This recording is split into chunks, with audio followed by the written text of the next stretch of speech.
Life Orb sucks. Life Orb doesn't suck, but it is significantly worse than what it was when it first came out.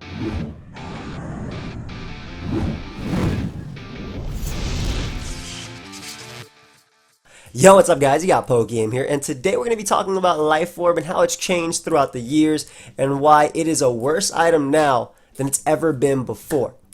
So, of course, if we're going to be talking about Life Orb, we can't just start at Gen 8. So here I got some time travel. We're going to go back in time to...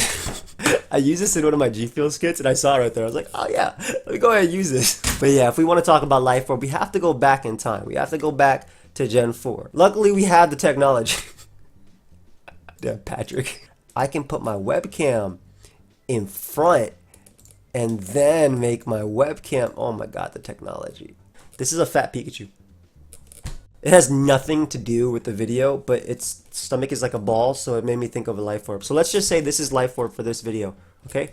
This is Life Orb. But it's a fat Pikachu made in Guatemala. I want you to be aware of that. It's incredible. So in Gen 4, Life Orb was this item that came out, and basically it made your moves a lot stronger. Let's say the premier Life Orb Pokemon in Gen 4. We got Infernape right here. So Infernape with a Life Orb was able to break through Pokemon like Swampert, Pokemon like Starmie with Grass Knot. It powered up its close combat to be able to knock out Blissey unboosted. Also Heatran were able to go down. It made Infernape a very powerful breaker, or wall breaker. It could even run HP Ice, and Life Orb gave it the extra power to allow it to knock out Dragonite, right? It was a very good item back then, because even with something like Continuous Sand that is clearly chipping away at your health turn per turn, right? On top of this thing taking 1/10 of your max health for the 1.3 times power, it was still good enough for Infernape to warrant that, to warrant using it, because it actually allowed you to pick up KOs. That's a very key factor when it comes to Life Orb, because if you are not picking up KOs, it's not worth it, and I'll show you guys in a bit. Other Pokemon that also used Life Orb back in the day, Flygon and Dragonite were also pretty good Life Orb users, mainly because, why does the bottom of this thing look like this? Who did this? Can you get rid of this? You need to stop. There you go. Life Orb Flygon as well as Life Orb Dragonite use Life Orb. That is why... That is why I called them Life Orb, Dragonite, and Flygon. And they use Life Orb to be able to break through walls. A Dragonite, for instance, would run something like Sewer Power, Draco Meteor, Fire Blast, and either Roost or Extreme Speed. And the Roost obviously gave it longevity versus fatter teams. And I'm gonna say fatter teams, but I'm gonna show you what I meant by fat. Let's go. Obviously, you got Blissey and Scar, right? Their layers have followed them throughout the generations, right? They have not lost weight. They have continued to stay and adapt and be on top of the food chain and eating everything below. I guess that's how they stayed that way. And also Hippowdon's another mon. But like a bulkier Pokemon, for instance, like Bronzong. Bronzong was considered like a tank as well, because it could sweep, but it could also do that. So anyway, Flygon as well as Dragonite would run Life Orb. Life Orb Fire Blast would cook Bronzong at 2 KO them. It allowed Flygon, which main move is obviously spamming Earthquake, to also, go for Earthquake as a Heat trends out. Maybe the opponent switches out into Dragonite to dodge it, which is actually a little bit of a risky play, because obviously they could go for Outrage too, or anything. Or like a Bronzong to dodge Earthquake because they're Levitate, and then you hit them with a Fire Blast and you're able to 2 KO them, not letting them really do too much as a sub-stealth rock or anything like that. So it also just allowed Dragonite to just kill things in general, because Dragonite is a lot stronger than Flygon. So like those are some premier Life Orb users. Other ones were like Gengar with sub Pain Split, allowing it to beat Blissey 1v1 because it stalled out with sub and Pain Split all its soft boils. And then just a few. There's obviously more like that, like Mamoswine and some of these, and Lucario. Now some of these Pokemon did retain their Life Orb, right? They still use Life Orb going forward, but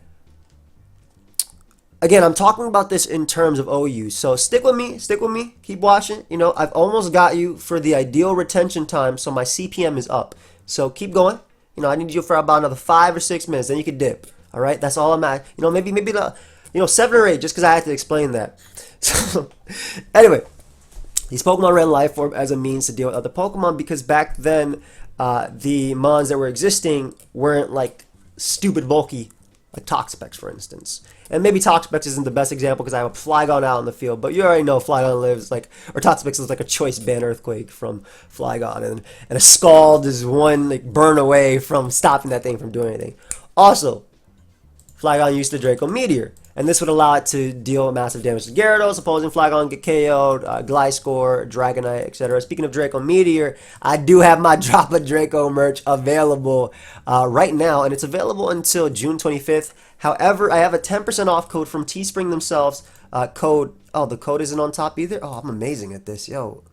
I swear, in 3 years, maybe, I think I'll be really good at using Facecam. 3 years. So stick with me. Stick with me. Put this Pikachu on my shoulder right here. Call me Ash Ketchum.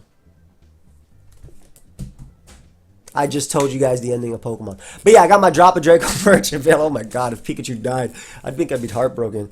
Well, Ash died in the movie too. I was also heartbroken.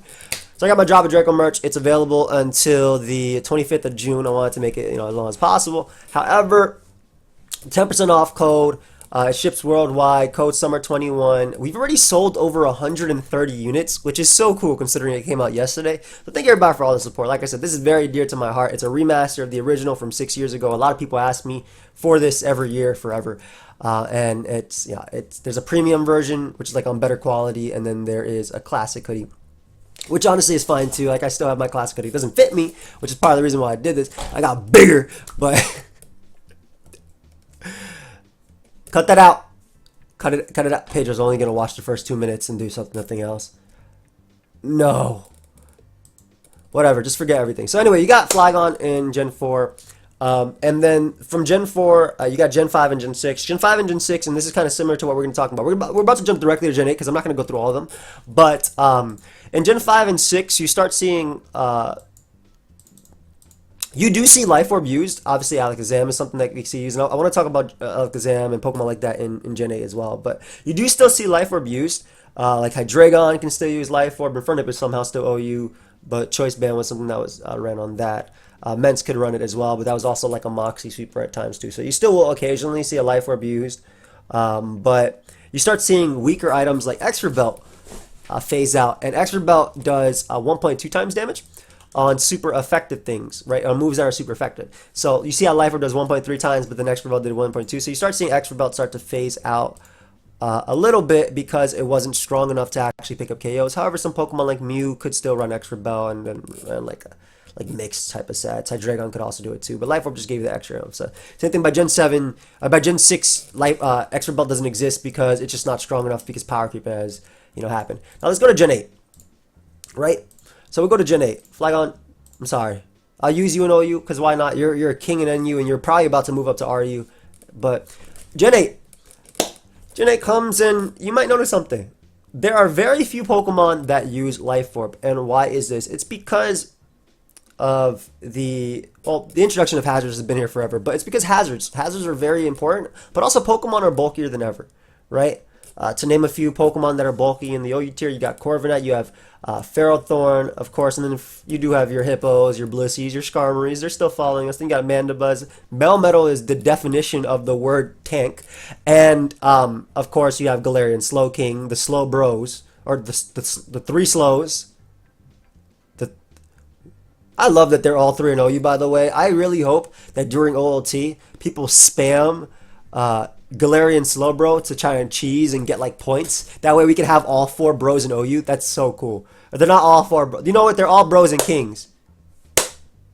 You're all bros and kings. But yeah, you have like this basic bulky Pokemon. And if you actually go through the entire OU tier list, just looking at OU as a start, there is maybe 1 or 2 Pokemon, maybe 3 at the most, that will run a Life Orb. And those are Clefable. I'm skipping Bisharp, and I'll explain why Bisharp doesn't run it anymore. But those are Clefable. You keep going. I'll give you Garchomp if you try for a mix one. I'll give you Garchomp if you try for a max Special Attack Draco one. Alright? Cart, I'll give you if you're using Swords and Synthesis. Hydreigon as well. I mean, I wasn't planning on giving you guys Garchomp and Kartana. I was going to say it's basically Magikarp, Clefable, Hydreigon if it wants to run Nasty Plot, and then Nidoking. Those are the Life Orb ones. And then Rillaboom, excuse me. So those are like the 4 that will usually run Life Orb. If you go through everything else, Zeraora, Zapdos, Volk, I just named 3 heavy-duty boots mons. Torn would rather run heavy-duty boots on even an offensive set. And it's just times have changed, right? Times have changed. Now, I'm not saying you can't give these Pokemon Life Orb, but they tend to stay away. Let's look at Bisharp, for instance. Bisharp tends to stay away from Life Orb because it just doesn't make sense. A Pokemon that's going to have limited... it needs to run a Dread Plate so it can actually do some damage, right? And you might say, well, you can run a Life Orb so you can do... Can this code Summer 21 get out of here? You can do you can hold a Life Orb and do damage. Sure, you can hold a Life Orb and do damage. Now let me give you a very real scenario. I switch in Bisharp. There are 2 layers of Spike on the field and Stealth Rock. I go for Swords Dance as I switch into their Rocky Helmet defensive Corviknight. I go for Knockoff. I fail to KO them. I take not only Rocky Helmet, I take Life Orb damage, and then they're not even Body Press, but they just go for U-turn, and I'm now at like 2 HP. So that is like an example of why these Pokemon are not running Life Orb, because it just doesn't give you the extra oomph to actually pick up KOs, and it is worse to start knocking yourself out, right? You're limiting your opportunity. Whereas with a Dread Plate, Bisharp will still be taking hazard damage, obviously. Obviously, it'll still be taking hazard damage, but at least its Dark type attacks are still boosted without having to sacrifice some of its life. And I mean, these are Pokemon that, like, look at Bisharp's stats, 65, 70. I said HP and Special Defense specifically because sometimes you're Swords Dancing in front of a Toxapex, right? So, because Life Orb no longer gives Bisharp that extra oomph, there's no point in running it. It can't pick up the KOs on bulkier Pokemon like Corviknight and Toxapex and Hippowdon anyway.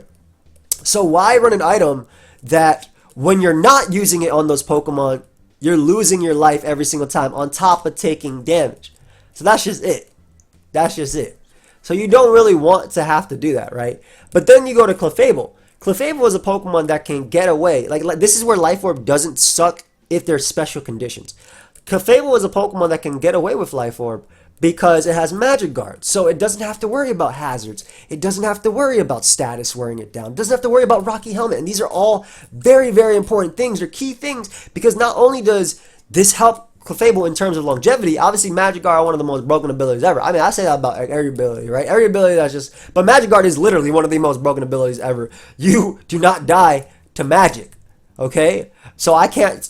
Chuck, Stealth Rock, and Spike, which are considered magic. Honestly, I just consider them tools of war. Shout out to Sun Tzu. I was actually quoting him hella hard last night. I'm like, that's so funny. I gotta check out my screens, man. Follow me on Twitch. What's going on? What's going on? Y'all like me on these videos with Facecam, but you should see me live. I'm totally different. Actually, I'm kind of like this the entire time. I don't know what I'm doing.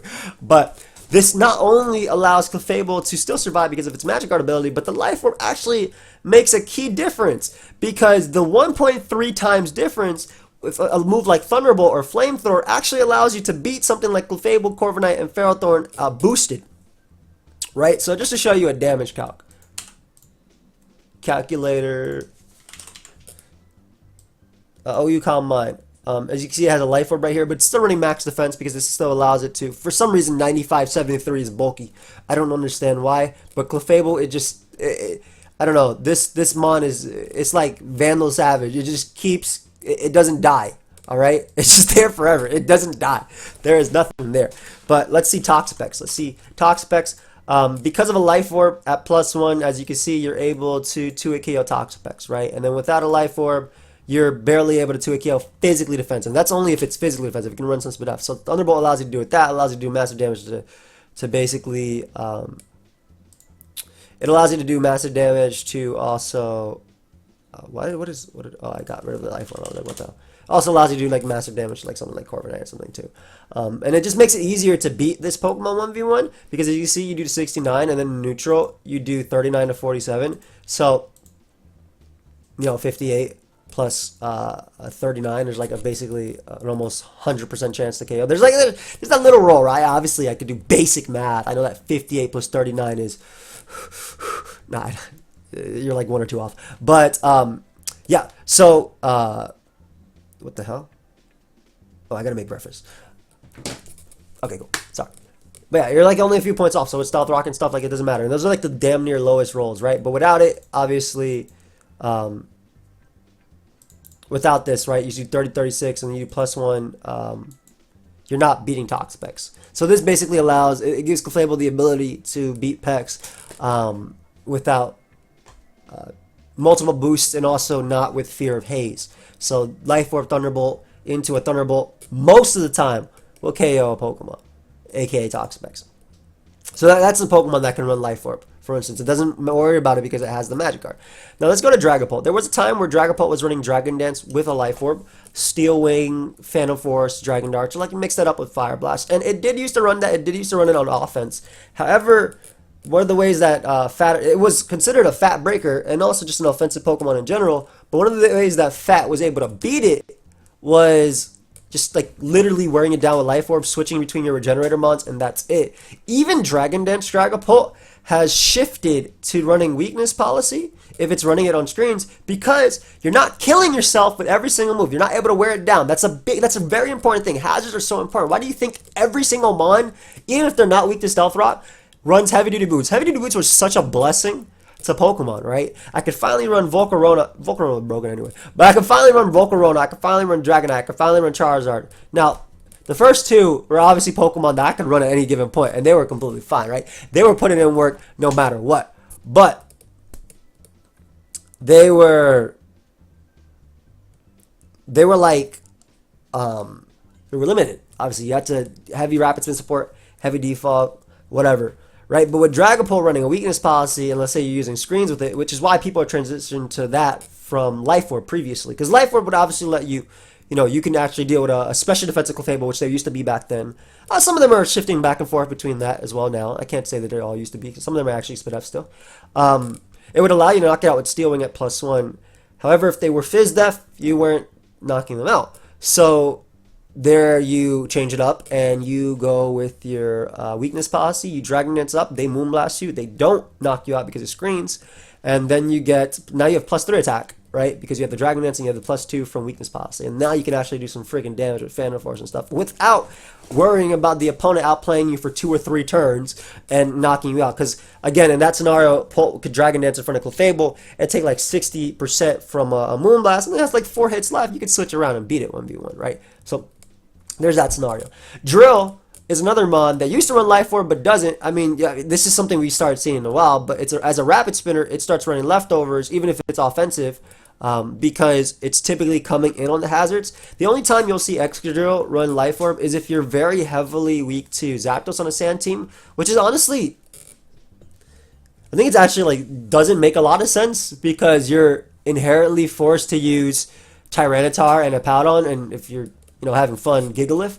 And all of those can beat Zapdos 1v1 anyway. And then you don't want your Drill, your Pokemon that's always going to outspeed and threaten Pokemon, to come in and then take Life Orb and to take Spikes and to take Stealth Rock damage, right? So you come in at 30% and you're like, oh, okay, so I can KO this Pokemon right here at 1%. I'm going to go for Rapid Spin. So let's say you KO'd a Pokemon at 1%. Let's say Landorus was in and it was at like 1% and you're faster and you went for Rapid Spin. So not only are you getting rid of hazards, but now you're at like almost 50% because you went for a Life Orb Rapid Spin. You did get rid of the hazards, but maybe the Landorus had Rocky Helmet, so now you're even lower. So again, leftovers in that case gives it longevity, whereas if your team is heavily focused on Drill breaking, you might run that Life Orb, but even though you're not even breeding Corviknight, like leftovers gives you more chance to beat Brave Bird defensive Corviknight. I mentioned Garchomp. Obviously, Garchomp is the type of Pokemon that can run whatever it wants, and people did run Swords Dance, Scale Shot with Life Orb, Earthquake, Fire Fang, whatever. And it was a good set. It's a good set. However, people are starting to realize, or they did start to realize that it sucks to Swords Dance and go for Scale Shot and get 2 hits, and then you take Life Orb damage, and then you're in range of other attacks. Some people even run leftovers now in this Garchomp. And this allows Garchomp to do this multiple times without fearing that, oh man, I'm going to be taking damage turn per turn from hazards as well as that. So again, a lot of the breakdown of this video has to do with hazards. So a Pokemon like Hydreigon, if it is running Nasty Plot, will run a Life Orb because that gives it the extra oomph to actually break through Mandibuzz as well as Clefable. That's a specific role if it's running Life Orb. Kartana, for instance, as well, is another mon that you might have seen running Choice Scarf or Choice Band or Swords Dance. And the only time they run a Life Orb with Swords Dance is if it's on an offensive squad that's heavily focused on breaking Corviknight with Kartana. So that way you can actually do some massive damage to that too. But sometimes you'll even see Swords Dance Sacred Sword synthesis, and in this condition they'll run a Life Orb because they have recovery to allow them to come in on something like Ferrothorn, which isn't even the case anymore because they run like Body Press and stuff. Kyurem is a Pokemon that you might be thinking, wow, this one has such a great move pool. Life Orb Ice Beam, Life Orb Freeze Dry, Life Orb Earth Power, and then I can Roost as well. You're not wrong. That's something you could do. But because Kyurem is already limited, offensive Kyurem is already limited because of Stealth Rock. So, you get the Stealth Rock up, you're doing 25%. And you don't want to take 25% and then take 10%. Again, this all comes down to the right conditions have to be met. I'll talk about Nidoking in a second because that's one of the other Pokemon that actually does it pretty well. But why would I want to be taking damage? When, yeah, maybe I'm doing a little bit extra damage back to them. But, I mean, Kyurem is still the type of Pokemon that would have specs. It'll still 2-hit KO everything, right? It's still 2-hit KO. So you don't need Life Orb to turn your solid 2-hit KOs, and by solid 2-hit KOs I mean like a roll that's like 48 to 56, right? That's a solid chance to 2-hit KO the opponent if they're not running recovery. To guaranteed 2-hit KOs at the cost of your own life, right? So I would rather, by that I mean like a Kyurem's Freeze Dry will still 2-hit KO Toxic Specs, unboosted or not. But why would I use Life Orb when I can use Choice Specs? And if I want to actually switch up moves, I can run heavy duty boots and not worry about hazards. And that's a big thing, man, because hazards will wear down everything. So Nidoking is an exception. The reason Nidoking is an exception is, first off, the fact that Nidoking is OU is amazing. So, again, shout out to all the kings out there. But Nidoking is the exception because of its ability, Sheer Force. And Sheer Force is a fantastic ability. It's basically a built-in Life Orb while nullifying the effects of moves that have secondary effects. So it's really cool because Earth Power becomes stronger. Now, it's also really cool because Nidoking's Earth Power or Sheer Force moves stack with Life Orb. So when you have Sheer Force and you have Life Orb, and if you're using a move that's actually boosted by Sheer Force, Flamethrower, Earth Power, Ice Beam, Sludge Wave, whatever, you don't take Life Orb damage. This is the only reason that Nidoking is able to survive an OU. I'm going to be completely honest. It is the only reason that Nidoking is able to survive an OU and able to use a Life Orb. Now, Nidoking would be a Life Orb breaker in lower tiers, don't get me wrong, but you wouldn't see sub 3 attacks or even like Life Orb 4 attacks as common in OU if it took damage. Because the common thing about Life Orb, and that's what I'm stressing throughout this entire video, is the fact that sacrificing your life for an item in a hazards heavy metagame, in a bulky metagame where you're not even picking up KOs. Like, imagine you go for Earth Power with Nidoking once, and it actually took Life Orb damage. Did you know that one turn of Life Orb damage turns a Nidoking that switches into Stealth Rock, right? So Nidoking would take like it's whatever percent from Stealth Rock upon switching in, right? 6% upon switching in. And Specs Lele goes for Moonblast. It's still out of range of the roll of Specs Moonblast, but if you took a Life Orb hit, Nidoking would be 2-hit KO'd by Specs Moonblast. So that's just like the difference, right? That little bit of HP that you're taking turn per turn can add up so much in a metagame where Pokemon are so strong, but Pokemon are also so bulky. And I gave you the example of Specs Lele because, I mean, I'll even just show you the damage calc right here. Tapu Lele, Choice Specs, Nidoking, all you Wall Breaker. You see this? Damn, that is a little bit more than I thought too. I've actually not been 2-hit KO by that. So like even Life Orb is just, even Stealth Rock is just making you be 2-hit KO. That's crazy.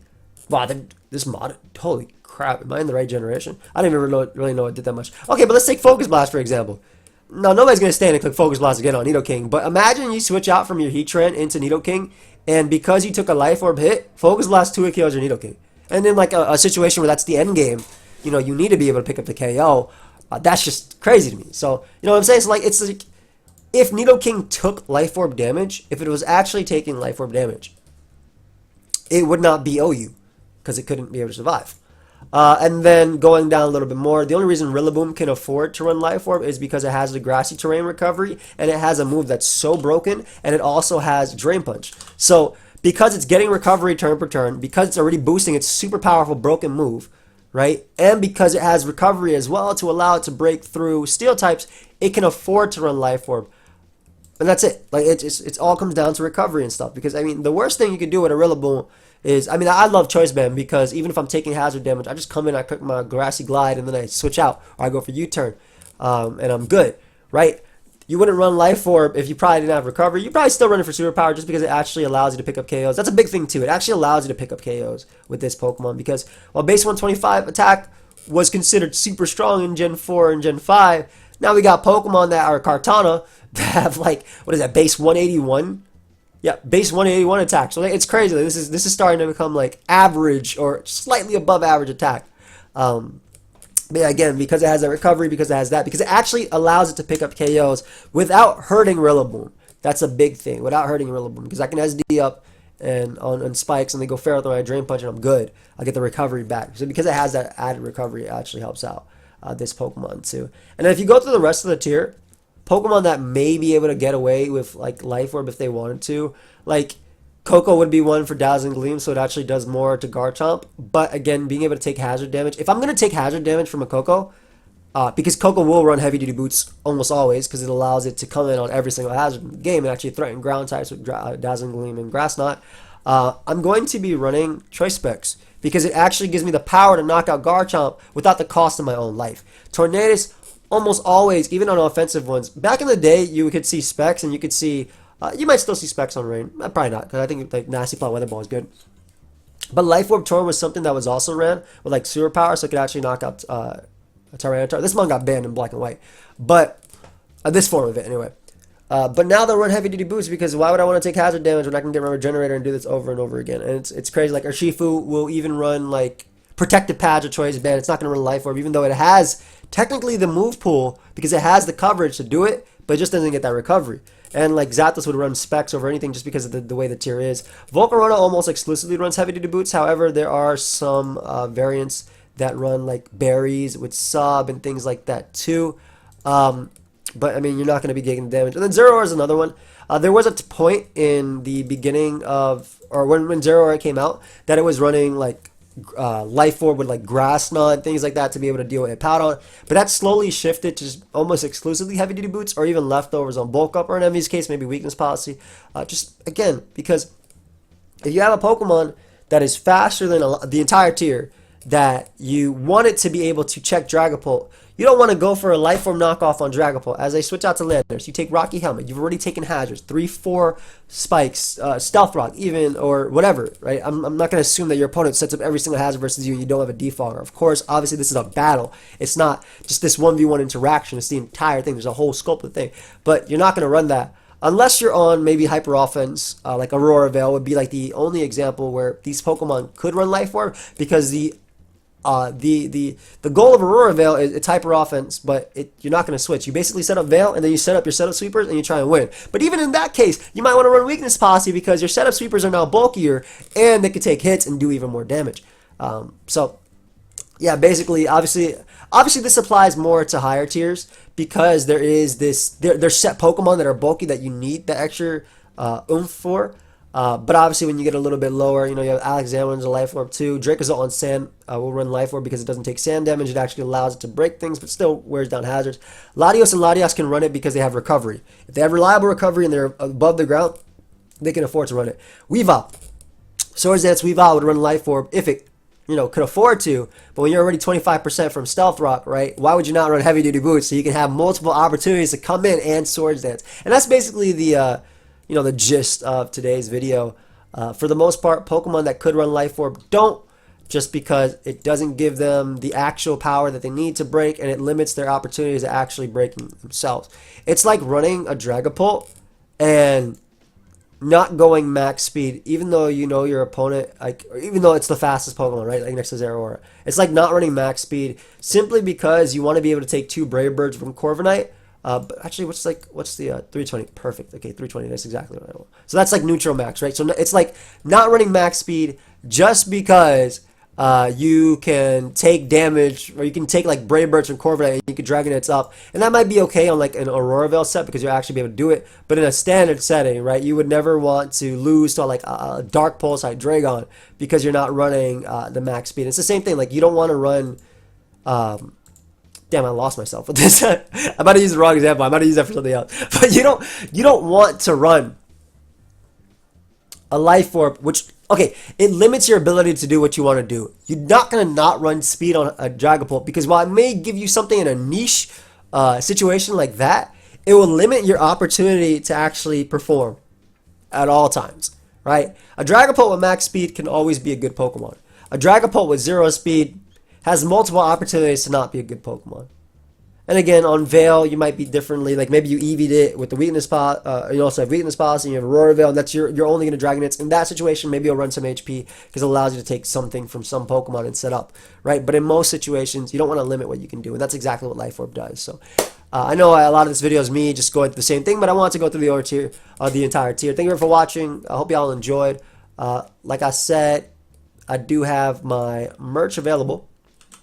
And my merch is available, as I mentioned, till June 25th. However, the 10% off, that 10% off link, and why does it say admin? Can you not show me admin? What is it going on? What is going on?